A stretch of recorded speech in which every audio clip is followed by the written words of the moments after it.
Hi, welcome to Quid Pros Quo. I'm Rin, I'm Zach. and today we are talking about world building organization tools of the trade.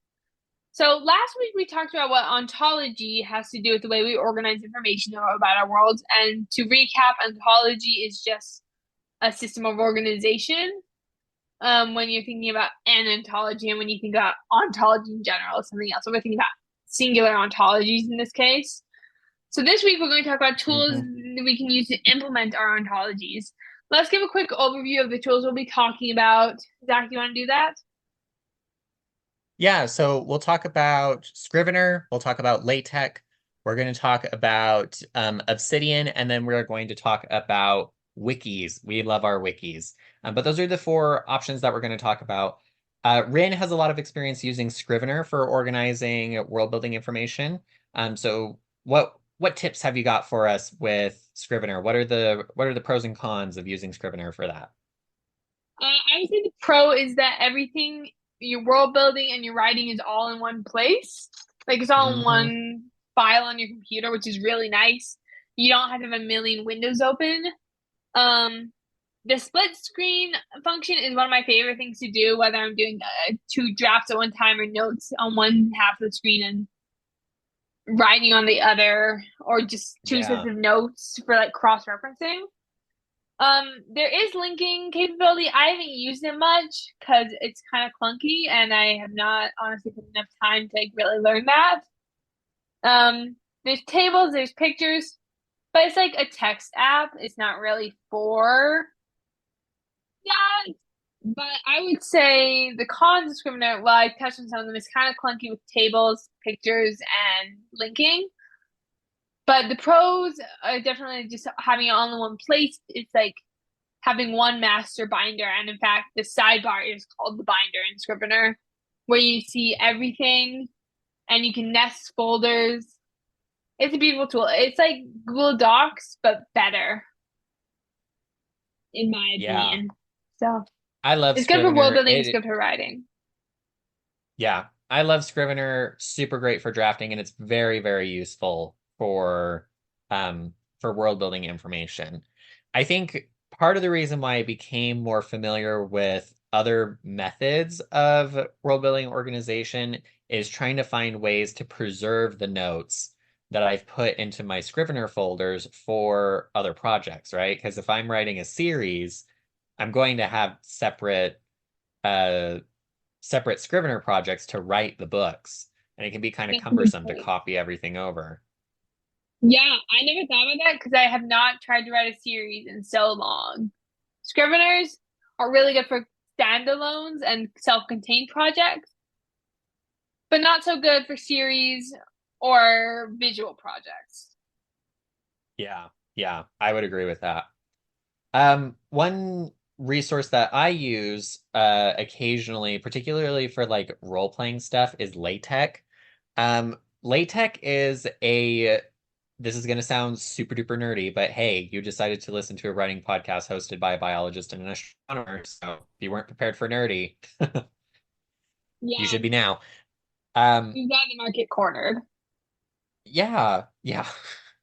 I'm The gonna say, can we spell latex for people who are just listening? Because it is not spelled the way it looks. Yes, this is true. So LaTeX is spelled LATEX. It looks like Some latex. It is not. It is not. Some people pronounce it LaTeX. I personally don't like that. I prefer LaTeX. Um, but what it is that it is a uh, it's basically a programming language for document formatting, which sounds super, you know, which sounds super complicated, and that's because there is a learning curve to learning how to do it, but it's not terrible, and it's super versatile. Um, you have so much more control over what your final document looks like, which is part of the reason why I love it so much, because I don't have to fight it to make sure that all of my bullet points are doing the thing that I want them to do, unlike Microsoft Word. I Yeah, despise Microsoft Word, but Microsoft that's Word is kind of worse, and Google Docs is only a step up from it. I think it's the collaboration function for Google Docs, that makes it better. Yeah, yeah, and the cloud backing up is better for Google Docs. Yeah, the Which cloud is also a big one. cloud, we should talk about also cloud and pricing for each of these. Scrivener, Oh, you can yes. back up to Dropbox or I have mine backed up to like my iCloud because I work on a Mac. Um, Hmm. Scrivener does not do syncing well across multiple devices. No, it does not. So that's one consideration. Scrivener is also not free. I think it's 50 or 55 or $60 if you don't have like a discount, which discounts are relatively easy to obtain. There's like a 40% student discount or something like that, or 25%. There's some sort of student discount. And if you do NaNoWriMo, you can get a 50% discount if you win. And Yeah. I don't know anything about LaTeX cloud pricing, so I'll let you handle that. Yeah, so I use a website called Overleaf for all of my latex stuff. It is free. It is stored in the cloud so you can access it from any device that you want. The thing that you need to be aware of is that there is an upper limit on how many, like how much data it can like display and compile. You can always, again, like I said, it's a programming language. So in order to get the resulting PDF, you have to compile the code. Um, and with Overleaf, you can realistically get something like 4 or 5 megabytes worth of data into your PDF before it starts throwing a fit. And the only reason why I know that is because I was reaching past 4 megabytes on my thesis, and Overleaf was like, "Hey, you're running out of compile time," and I was like, "Oh shoot." Yeah. So that is one con to it. Also, I have no idea how to compile code. So if you are not, but that's also because I'm really bad at programming. Like I've taken so many coding classes and I failed like everyone.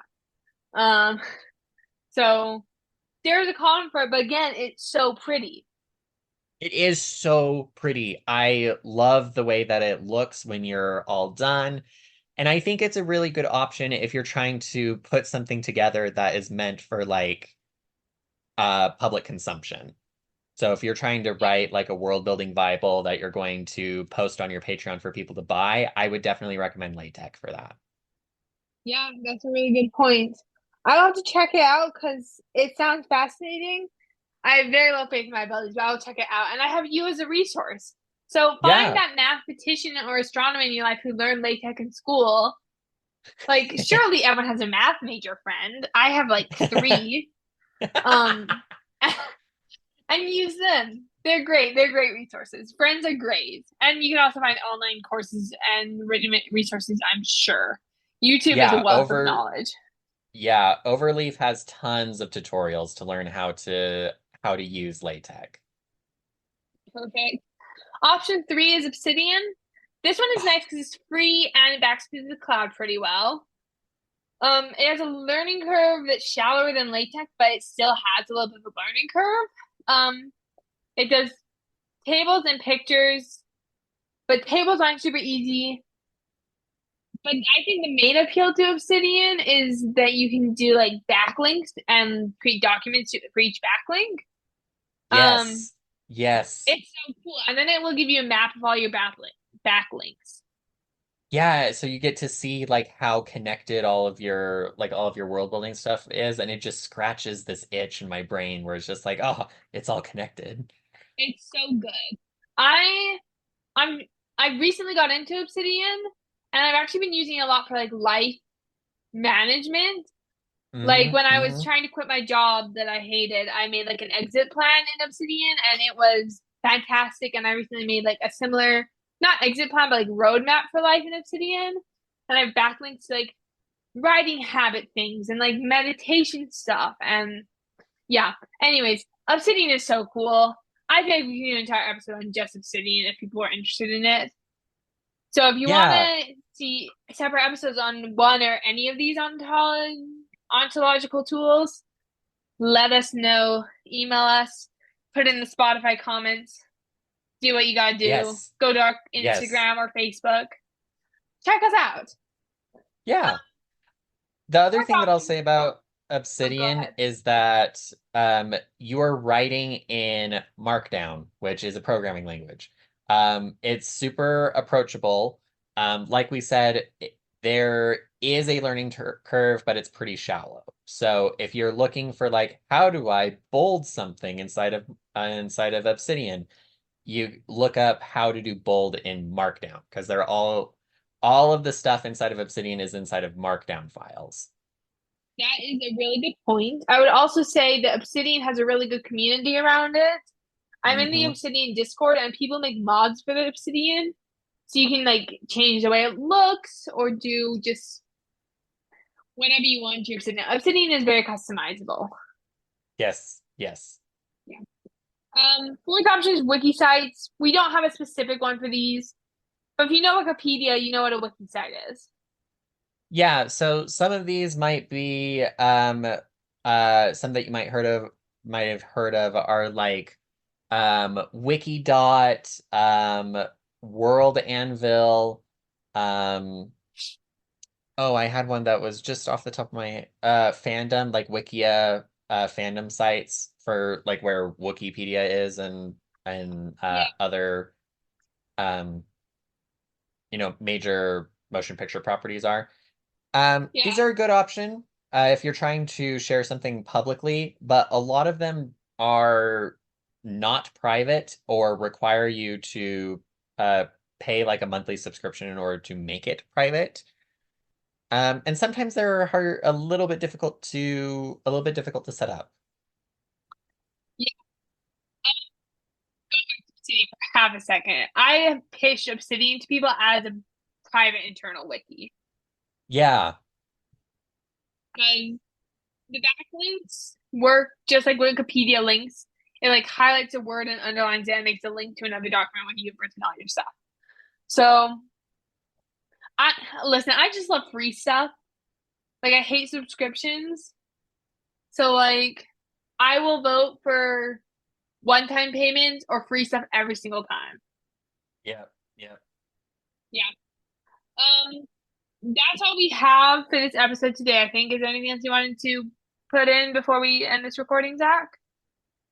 Nope, these are just some of the tools that we're familiar with. If you have a tool that we didn't talk about that you want to hear us talk about, please let us know in the same way that you're letting us know about whether you want to know more about Obsidian or LaTeX or any Scrivener websites, whatever. Let us know in the comments. Yeah, or email us at quidprosquo@gmail.com. I just said quid pros quo, and it's going to feel weird to say it again, but this has been Quid Pros Quo. Thank you so much for tuning in. Have a good week. We'll see you next week. Quid Pros Quo is hosted by DC Winters and CK Jensen. If you like this episode, be sure to leave us a rating. And if you'd like to contact us, you can email us at quidprosquo@gmail.com. For more episodes, check us out on Spotify, Apple Podcasts, or wherever else you get your podcasts.